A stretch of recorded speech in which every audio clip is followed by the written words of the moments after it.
प्रकरण यहाँ हुआ जिसमें झूठा इन दोनों को, इनके बेटे को पूरी तरह से सबको झूठा फंसाया गया, पूरी तरह षड्यंत्र के साथ फंसाया गया और ब्लैकमेल करने के लिए। क्योंकि जब पीड़िता है, पीड़िता का सुसाइड नोट है, सुसाइड नोट साफ करता मैं खुद मर रही हूँ, मुझे किसी ने नहीं मारा है।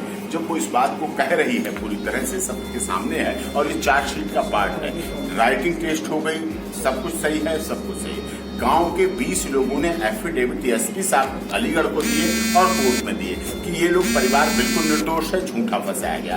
पीड़िता जो मृतका है, मृतका के ठीक घर के सामने जहाँ घटना स्थल है उसी के सामने उसकी सगी बहन शादी से पहले से रह रही, मतलब उसकी शादी पहले हुई, इसकी शादी बाद में हुई और वो शादी में इसमें कराने में थी। वो इस बात को शादी में कराने में उसकी यही इच्छा थी कि हाँ शादी हो यहाँ, और उसी की जबरदस्ती की वजह से शादी हुई उसका। और उसने घटना के समय उसकी कॉल डिटेल है, कॉल रिकॉर्डिंग है, सारी चीजें हैं, लेकिन उसकी जांच नहीं हो रही, ना उसे दोषी बनाया जा रहा, जबकि इसको आत्महत्या के लिए मजबूर करने में उसकी बहन का, सगी बहन का हाथ है। इन लोगों का कोई दोष नहीं, इसीलिए उसने लेटर लग के, वो नहीं चाहती थी कि हमारे ससुराल के लोग झूठे फंसे, इसलिए उसने कहा कि मैं अपने आप मर रही हूं, मुझे किसी ने नहीं मारा है। ये साफ तौर पर तो इस तरह से यदि क्यों हो रहा है, क्योंकि पुरुषों की कोई सुनने वाला नहीं। हमारे देश में अदालतें महिलाओं के लिए है, महिला कानून है, महिला आयोग है, महिला मंत्रालय, महिला हेल्पलाइन है, महिला हेल्प डेस्क है। पुरुषों के लिए ना पुरुष आयोग है, ना पुरुष मंत्रालय है, ना पुरुष हेल्पलाइन है, ना पुरुष थाना है, ना पुरुष के लिए कोई सुनने वाला हेल्पलाइन, ना पुरुष हेल्प डेस्क है। चाहे तो चाहे पुरुष का। हमारा भारत का संविधान कहता है समानता का अधिकार है, समानता होनी चाहिए सबके लिए, लिंग भेद के आधार पर कोई भेद नहीं होगा, लेकिन लगातार भेद हो रहा है। आज भी इस देश में ये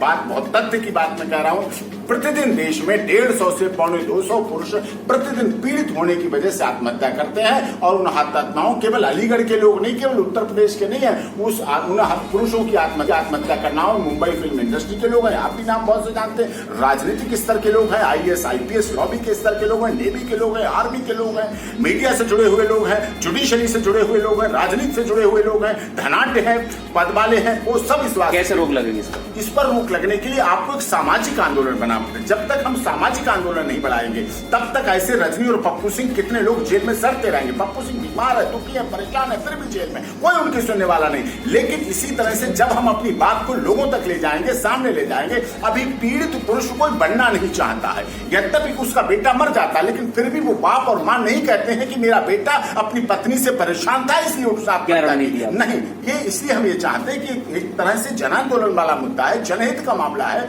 और उसमें जनहित में हमें जब भी मौका मिला, चाहे कॉन्स्टिट्यूशन बेंच सुप्रीम कोर्ट रही हो, चाहे डिफरेंट हाई कोर्ट रहे हो, चाहे कोई मंच रहा हो, चाहे कोई प्लेटफॉर्म रहा हो, हम इसके लिए लगातार प्रयास कर रहे हैं। और संसद में भी कई हमारे ऐसे सांसद हैं जिन्होंने, माननीय सांसदों ने संसद में, लोकसभा और राज्यसभा में समय समय पर आवाज उठाई, विधायकों ने भी विधानसभा में आवाज उठाई, लेकिन अभी भी इसमें थोड़ी सी ढिलाई चले, लोग अपनी बात को आगे नहीं कहते हैं। इसीलिए हम अगला कार्यक्रम 4 अप्रैल को एक बहुत बड़ा कार्यक्रम, क्योंकि दिल्ली में कोरोना की वजह से कार्यक्रम स्थगित किए गए हैं, और 4 अप्रैल को हम लोग बड़ा कार्यक्रम फरीदाबाद में मेंस राइट, जो पुरुष के लिए मांग कर रहे हैं, पुरुषों के हित की बात कर रहे हैं मेंस राइट के लिए, उनका कार्यक्रम वहां आयोजित हो रहा है। किस तरह की मांग होगी और उसमें क्या रणनीति होगी आपकी?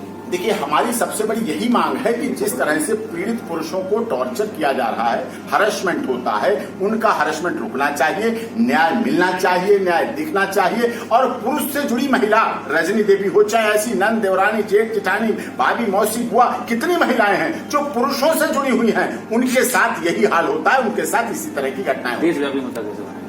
देशव्यापी मुद्दा इससे संसद में उठने लगा है, अब लोकसभा राज्यसभा में उठा है, सुप्रीम कोर्ट में भी चला है, आगे भी चलेगा। और हमारी मांग इसी से संबंधित है, क्योंकि इन झूठे केसों से संबंधित लोग टॉर्चर होते हैं, 15 साल, 20 साल, 10 साल जेल रहते हैं, 20-25 साल केस चलता है, उसके बाद जब बरी होते हैं तो धीरे से बरी होकर छोटी खबर चली जाती है। लेकिन इसीलिए हमने माननीय सर्वोच्च न्यायालय हम आगे आने वाले समय में मांग कर रहे हैं कि जो इस तरह के परिवार हैं झूठे फंसाए गए, उनके लिए मुआवजा सरकार दे और उनका मुआवजा शिकायतकर्ता से वसूला जाए, जिससे कि लोग झूठे केस रजिस्टर कराने से बच जाएं और उस पर रोक लगे। ठीक।